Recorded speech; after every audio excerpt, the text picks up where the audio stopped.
Been a week since Nolan Wells' body was found on Horn Island. As the country sits and waits for the investigations to conclude, many questions are still left to be answered. Stop on the word secret, because it is the wrong one. A secret is something being hidden from you. A seal is something the law has closed until a specific room opens it. Nothing from the file comes out before a grand jury reads it. The DA has said so, per Nola. Calm. She has also listed what the law stops her from saying: letters, witness cooperation, evidence testing, and what is verified versus false, per SuperTalk Mississippi. Every one of those restrictions is public. A process that publishes its own limits is not a secret one. And 44 days after he was found, that process is still the only thing standing between his family and an answer. Confirmed fact 1. The date. Nolan Wells, 18 years old, went on a boat trip to Horn Island, Mississippi on the 4th of July. He did not come back alive. He was found on 6 July, per Locks and CNN. 2 days between the trip and the recovery. He would have turned 19 on August 19th. That birthday came and went while the case sat sealed. By about 4:31, there was no boat at the island, not a rumor, not a social media post. State position data held by CBS News marks the boat away at about 4:30. A government agency tracked the boat. The boat left at 4:31. And note that word, approximately. The data carries a margin, and that margin matters more than you'd think, in a case where minutes have become the entire argument. Confirmed fact 3. The last time anyone independently verified seeing Nolan was between 3:23 and 4:27 that afternoon. That is a 64-minute window. The document that records it is the United Cajun Navy's report, a volunteer search and disaster response organization, not law enforcement. And its report is not an official finding, per TMZ. It is the only documented window we have for his last verified sighting. A volunteer group's clock is what we are left with. Now put those two side by side. The sighting window closes at 4:27. The boat leaves at 4:31. 4 minutes. That is the gap at the center of this case. A 4-minute stretch where the official record goes quiet, and wrapped around it, that 64-minute window no one has filled. Confirmed fact 4. The investigation is active and it is wide. The county has logged more than 60 witness interviews per Loxelks. 60. The FBI is assisting with digital evidence, because Horn Island sits on federal land, and that changes who holds jurisdiction. And the 3 friends who were on the boat have all been interviewed. 60 witnesses, 3 friends, 1 boat. Those are the confirmed contours of this case. Confirmed fact 5. No one has been charged, not in connection with Nolan Wells' death. The Jackson County Sheriff's Department and the FBI both still have the case open, per NOLA.com, CNN, and NPR. No suspect named, no arrest, no one standing in front of a judge. That is not a gap in the record. That is the record. Confirmed fact 6. The autopsies. There are 2. The state autopsy is complete, finished by July 31st, per WLBT, and its results have not been made public. They are going to a grand jury. The family's own examination came back undetermined and pending, per ABC News and CNN. That phrase deserves a second look. It does not mean exonerated. It does not mean hidden. It records that the examiner could not settle a cause on what was available to them, and pending investigation is the operative part. The door is not closed. It is waiting. And confirmed fact 7. The district attorney has told us, in writing, what she cannot do. Per SuperTalk Mississippi and WLS, in her August 18th statement, she listed the limits the law places on her. She cannot release letters. She cannot discuss witness cooperation. She cannot discuss evidence testing. She cannot identify what is verified versus false. She cannot publicly adopt a narrative. That list is itself a public document. And one piece of that process genuinely is secret, the grand jury itself, which sits in closed session by law. That is the only part of this case that is truly hidden. So the confirmed record is 7 items. Every one official. Every one sourced. And together they leave something strange, a 4-minute gap between the last verified sighting and the boat's departure, wrapped in a 64-minute window no one can fill. So the question becomes, What happens when a record this thin meets a public this loud? Here is what that public has done with the silence. It has filled it. Within a month of Nolan Wells's death, according to CNN, the lack of clear answers had fueled speculation, distrust, and threats. Not just arguments, threats, real ones, aimed at real people. Federal Review now covers the threats made against them, per Live Now from Fox. Threats and harassment keep arriving for them, per ABC News. One friend's attorney has already sent a cease and desist letter. They are witnesses. No one has charged them. No one has named them as suspects. And yet they are the ones receiving the threats. That is what the thin record has produced, and the district attorney cannot help you sort any of it. In her written statement on August 18th, per SuperTalk Mississippi and Locks, she listed what the law does not allow her to do. She cannot release letters. She cannot discuss witness cooperation. She cannot discuss evidence testing. She cannot identify what is verified versus what is false. She cannot publicly adopt a narrative. That last one matters, because the public has already adopted a narrative. Several, actually. And the DA is legally barred from telling you which one is true. So when something appears online claiming to be a toxicology report from this case, you are looking at something the state has already called fraudulent. A circulating lab report was counterfeit, and the state's public safety commissioner said so publicly, per Will BT. That is the only piece of circulating material that officials have publicly ruled on. Everything else is unverified, and that includes the speculation about what happened on the boat, the speculation about what happened after, and the speculation about who is responsible. None of it has been confirmed by the Jackson County Sheriff's Department, the FBI, or the district attorney. Officials used Newsweek to ask that nobody decide this ahead of the work. But the speculation has not waited for permission. It has its own momentum, and it has a cost. The witnesses are paying it. The family is paying it. And the case itself is paying it, because every rumor treated as fact makes the verified record harder to see. The sealed part is the legal process. The grand jury will meet in closed session, by law, and that proceeding is genuinely secret. That is the only part of this case that is truly hidden. Everything else is sealed in the sense that the district attorney cannot discuss it, but it is not secret in the sense that it is unknowable. It is simply waiting. Waiting on a grand jury. Waiting on a state autopsy that, per Will BT, was completed by July 31st and has not been made public. The second examination reached undetermined, pending, per CNN and ABC News. Undetermined, pending. Both words are doing heavy lifting. So when you see the word secret attached to this investigation, that is not the whole truth. The truth is more specific. The grand jury sits in secret. The rest of the record is sealed, not hidden. Sealed means the public cannot see it yet. It does not mean it does not exist. It does not mean it is empty. It means it is under lock, waiting for the moment when the law allows it to open. But here is the problem.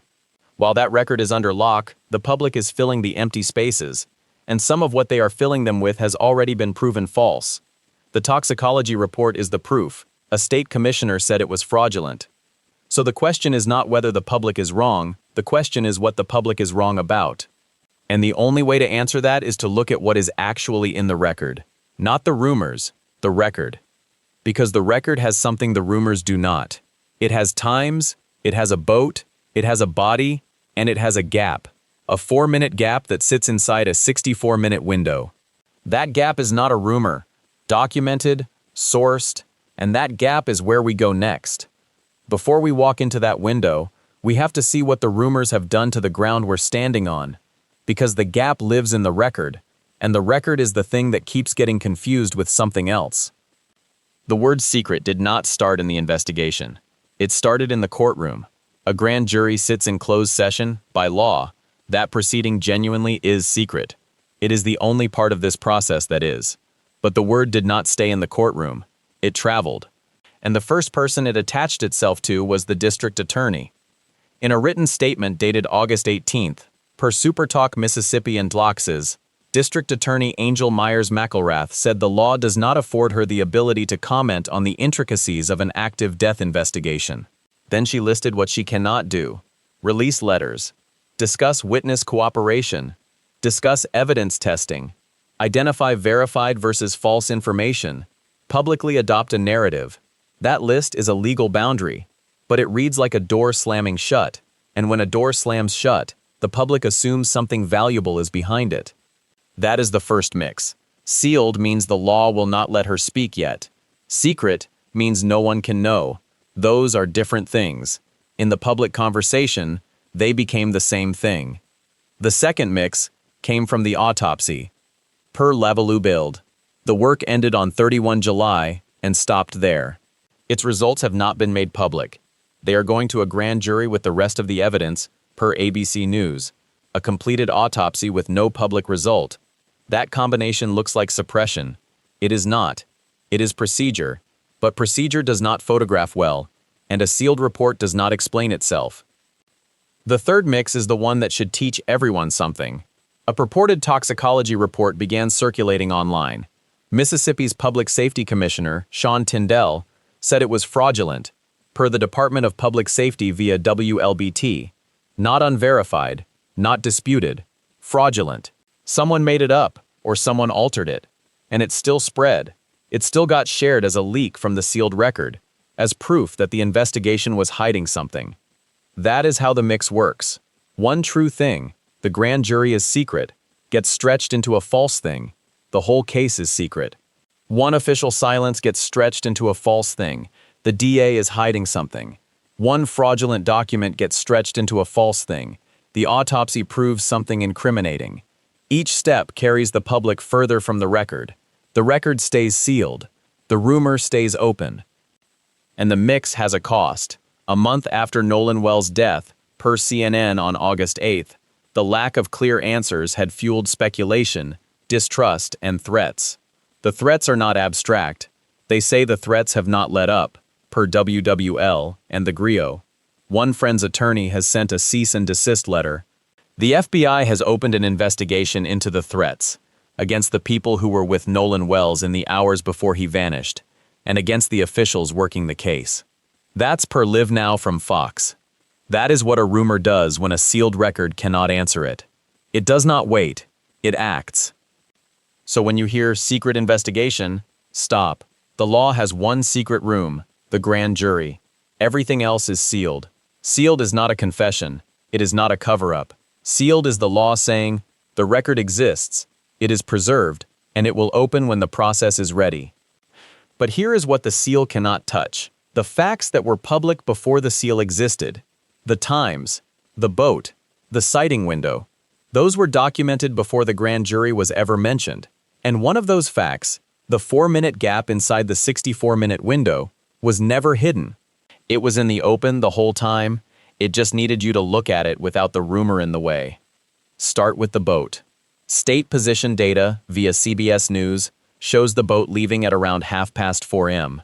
That is a fact. A machine recorded it. A state agency holds it. Now add the sighting window.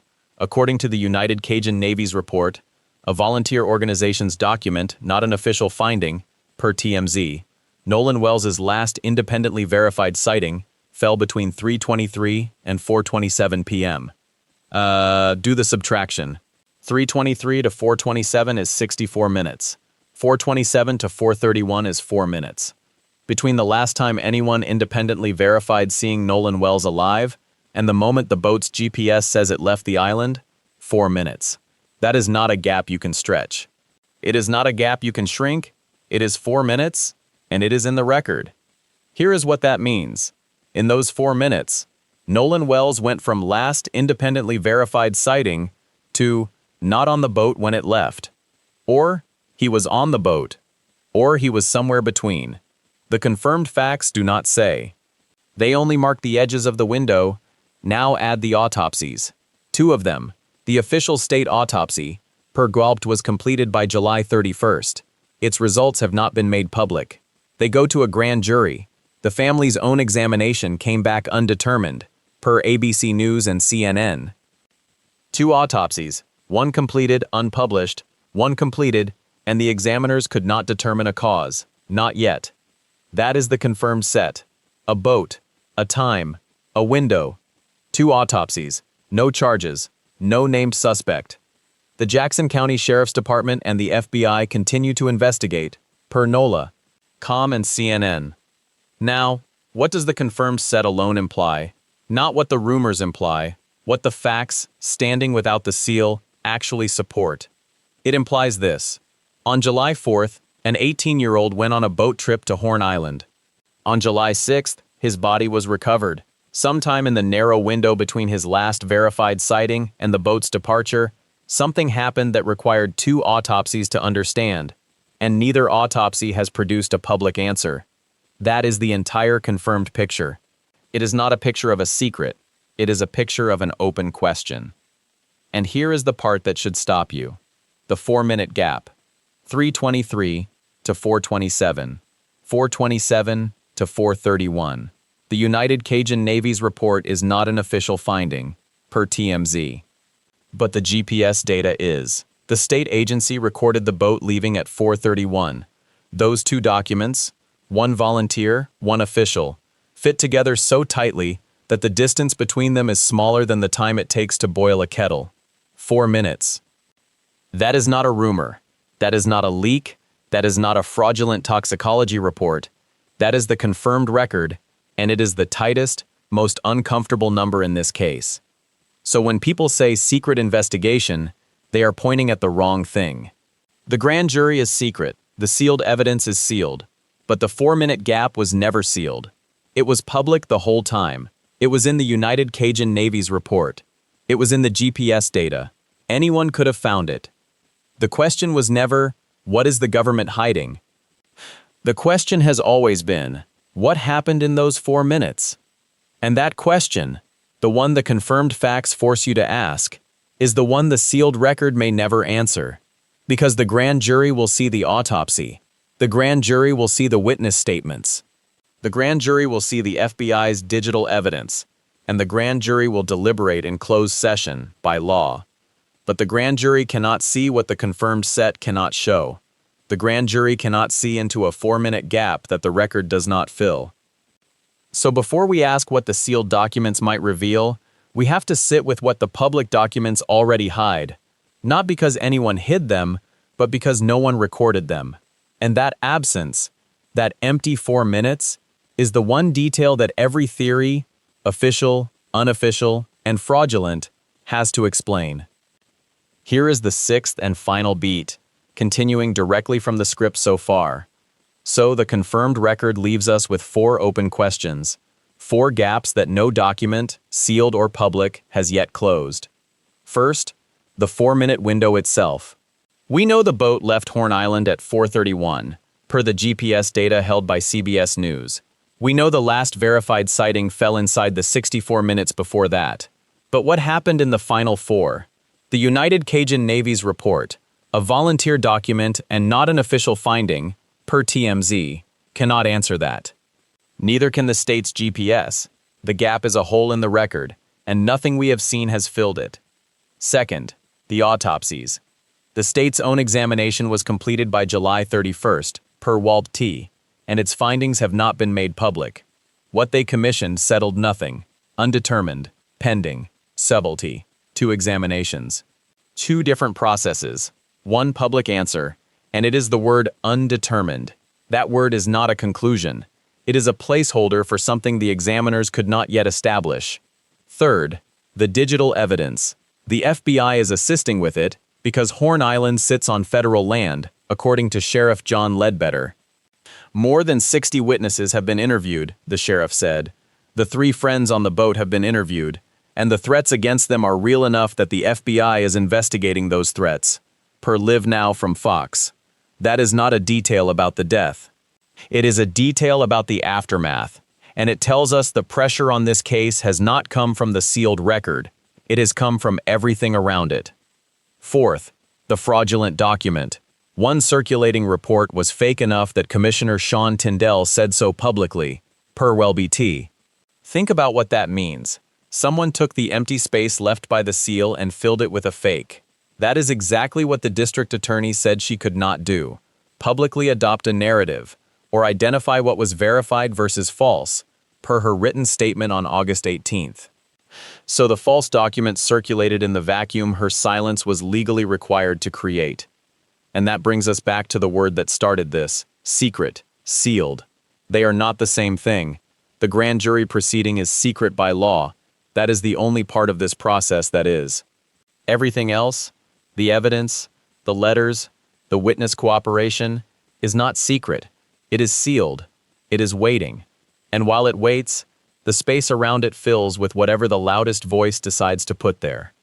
So the open questions are real, but they are not the questions the rumors ask. The rumors ask who is guilty, the record asks something simpler and colder: what happened in 4 minutes that no one recorded? We do not know. The grand jury may learn more, but the grand jury cannot invent what the record does not contain. And here is the last thing. The person at the center of all this was not a case number. Nolan Wells was found on July 6th. He would have turned 19 on August 19th. 2 weeks after that birthday, no one has been charged. The investigation continues. His mother has asked for the public's help. The threats against witnesses continue. And the 4-minute gap remains open. Nolan Wells was 18 years old. He went to Horn Island on the 4th of July, and he did not come home. Every document in this case, the sealed ones, the public ones, and the fraudulent ones, exists because of that one fact. And no document has yet explained it. The grand jury will see what the law allows. The rest of us will see what the seal eventually releases. But the 4 minutes, the empty 4 minutes, those belong to no one. They are the space between what is known and what is not. And until something fills that space, every theory, every rumor, and every official statement will have to stand in the same place, waiting for an answer that may not exist in any file,